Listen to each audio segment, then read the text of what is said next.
জীবন চলে যাচ্ছে, তারপরেও ইসলাম ধর্ম কোরআন কারিম ছাড়ে না, আল্লাহকে ছাড়ে না। মুসলমান আমরাও বিগত 16 বছর জুলুম নির্যাতন কম সহ্য করি নাই, তারপরে অনেক আল্লাহর বান্দারা জেলখানায় গিয়েছে, ফাঁসির মঞ্চে গেছে, অনেক আল্লাহর বান্দাকে গুম পর্যন্ত করে দেওয়া হয়েছে, তবুও দিন আন্দোলনের বিপক্ষে যায়নি। জোরে একবার বলেন না আল্লাহু আকবার। সাহাবীদের সাথে মিল আছে। এ মুসলমান, একটা জিনিস মনে রাখবেন, খাব্বাব ইবনে আরাতকে যখন উত্তপ্ত কয়লার মধ্যে শায়িত করে দেওয়া হতো, খাব্বাবের রক্তগুলি পরে পরে খাব্বাবের চর্বিগুলো, গোস্তগুলি পুড়ে যেত, খাব্বাবের চর্বি বের হয়ে আগুন পর্যন্ত নিভে যেত। তারপরেও কাফের মুশরিকেরা খাব্বাবের উপর জুলুম নির্যাতন চালাইতেই থাকতো। খাব্বাবকে বারবার করে বলা হতো, কিন্তু খাব্বাব দিন আন্দোলন ছাড়া, কোরআন ছাড়া অন্যদিকে মাথা নত করে নাই।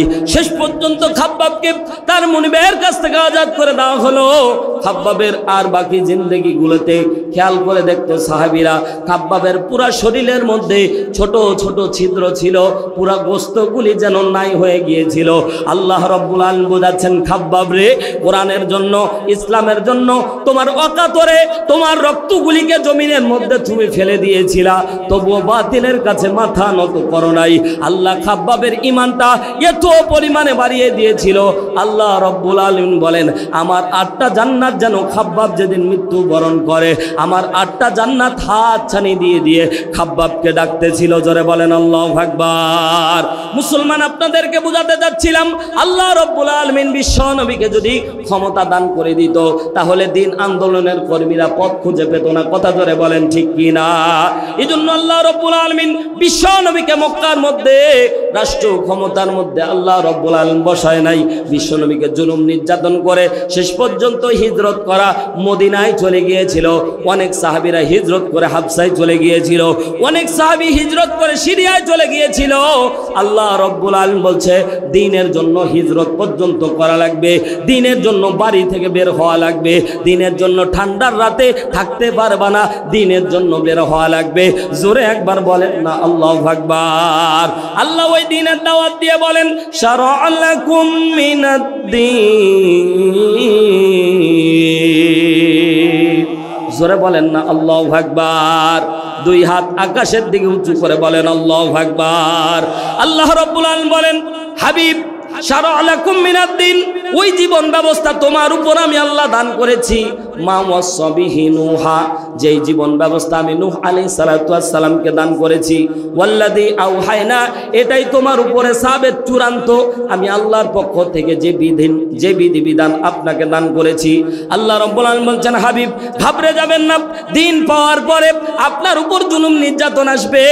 এজন্য আমি আল্লাহ উপমা রূপে আরো নবীদেরকে ইনক্লুড করে দিচ্ছি।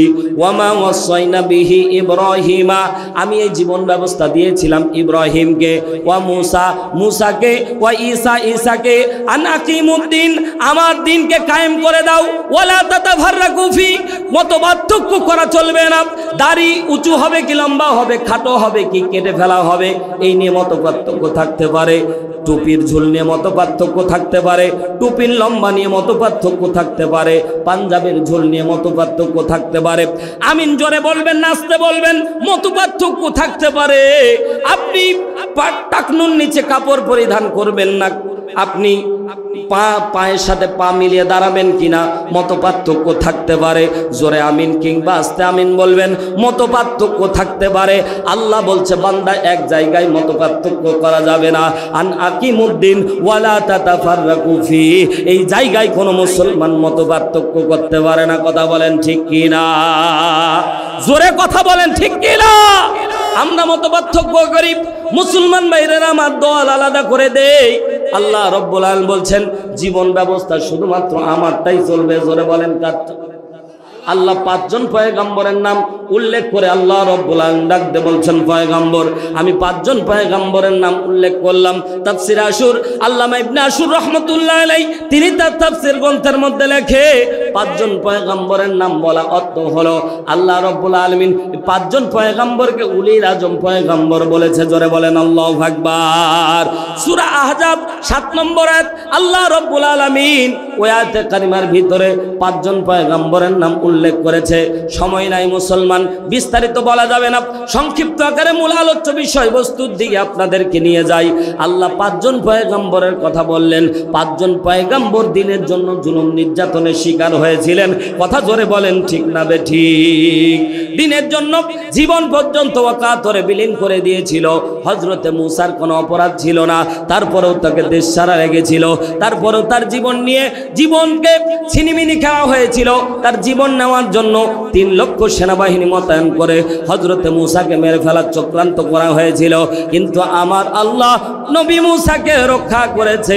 আজও পর্যন্ত যারা দিন আন্দোলনের বিপক্ষে অবস্থান করে, আমার আল্লাহ বলে 1 আগস্টে যাদের উপর জুলুম নির্যাতন করে যাদের দলকে নিষিদ্ধ করে দেওয়া হয়েছে, আল্লাহ রাব্বুল আলামিন 5 দিনের ব্যবধানে তাদেরকেই নিষিদ্ধ করে দিয়েছে।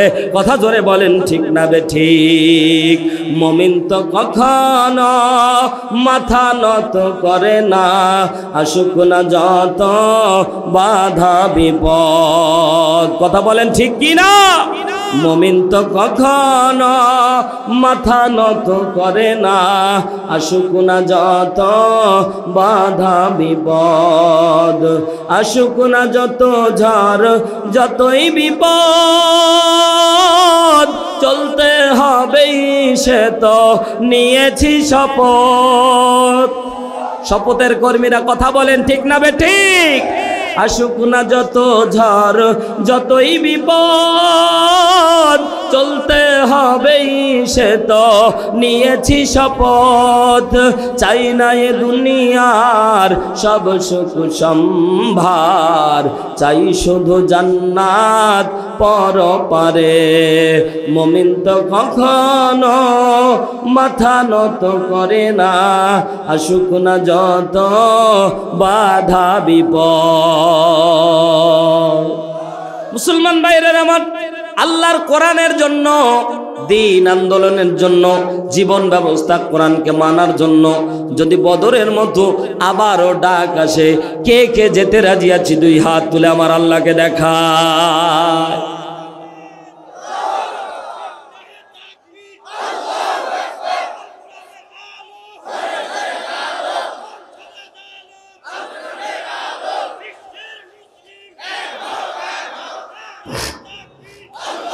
অনেক ব্যক্তি তাকবীর দিচ্ছেন না, তাকবীর দেওয়া তো নফল নাকি বলে? এখন বর্তমানে আমাদের একটাই শক্তি তাকবীর। জোরে কথা বলেন ঠিক না বেঠিক? সকলে হাত উঠান, সকলে হাত উঠান, গলা খেকর দেন। আমারও চা নাই, আপনাদেরও নাই, ঠিক আছে তো? ইনশাআল্লাহ তাকবীর দিব, কেউ জবান বন্ধ রাখবেন না, সবাই জবান ছেড়ে দিয়ে তাকবীর দিবেন। লিল্লাহে তাকবীর। হয় নাই, হয় নাই, সবাই কেমন জানি বলতেছেন না, আস্তে বলতেছেন, জোরে বলা লাগবে। নারা তাকবীর, আল কোরআনের আলো। স্লোগান চেঞ্জ করা লাগবে, আল কোরআনের আলো সংসদে জালো। কথা ঠিক না বেঠিক? আল কোরআনের আলো, আল হাদিসের আলো, দুনিয়ার মুসলিম নারে তাকবীর। আল্লাহর রাস্তায় জীবন দিতে রাজি আছি তো ইনশাআল্লাহ? মাল দিতে রাজি আছি তো ইনশাআল্লাহ? ভাই সময়, বক্তা অনেকটু, এজন্য উঠার আগে ইসরাফিল সিংহায় ফু দিচ্ছি, বুঝলেন তো? এজন্য ভাই এই যে এত সুন্দর আয়োজন, এটা বারবার হোক, চাই কি চাই না? জোরে বলেন চাই কি চাই না? একটা হাদিস বলি, বিশ্বনবী সাল্লাল্লাহু আলাইহি সাল্লাম বলছেন, বেশি একটা লম্বা দানের হাদিস করব না, যার যতটুকু সামর্থ্য আছে দেবেন তো ইনশাআল্লাহ। এত সুন্দর আয়োজন বারবার হোক, আপনারা চান কি চান না? তার জন্য চাওয়া হবে না, বরঞ্চ ফুলপুর পশ্চিম পাড়া জামে মসজিদের উন্নয়নের জন্য, মসজিদের জন্য আজকে আপনাদের কাছে হাত পাতা হবে। বিশ্বনবী বলেন, কেউ যদি দুনিয়ার মধ্যে মসজিদ নির্মাণ করে, আল্লাহ তাদের জন্য জান্নাতের ঘর নির্মাণ করে। জোরে বলেন সুবহানাল্লাহ, আরো জোরে বলেন সুবহানাল্লাহ। কারো যদি জান্নাতের মধ্যে একটা ঘর থাকে ভাই, একটা স্থায়ী সওয়াবের জায়গা বলি, কারণ দুনিয়া আপনার আমার থাকার জায়গা না, দুনিয়া ছেড়ে চলে যাওয়া লাগবে। সম্পদ দান করলেও যাওয়া লাগবে, না করলেও যাওয়া লাগবে। ঠিক বললেও ঠিক, না বললেও ঠিক, কথা ধরে বলেন ঠিক কি না? আপনাকে আমাকে মরাই লাগবে। আর যেদিন মৃত্যুবরণ করবেন সমস্ত সম্পদ পড়ে থাকবে, আপনি আমি খালি হাতে চলে যাব। দুনিয়া আপনার আমার থাকার জায়গা না, এই দুনিয়া ছেড়ে চলে যাওয়া লাগবে। এজন্য মসজিদ যদি তৈরি করে যান, ওই মসজিদের মধ্যে যারা সিজদা দিবে, মসজিদের মধ্যে যারা অবস্থান করবে, আল্লাহ কবুলিয়াত সওয়াব আপনার কবরের মধ্যে দান করতে থাকবে। জোরে একবার বলেন আল্লাহু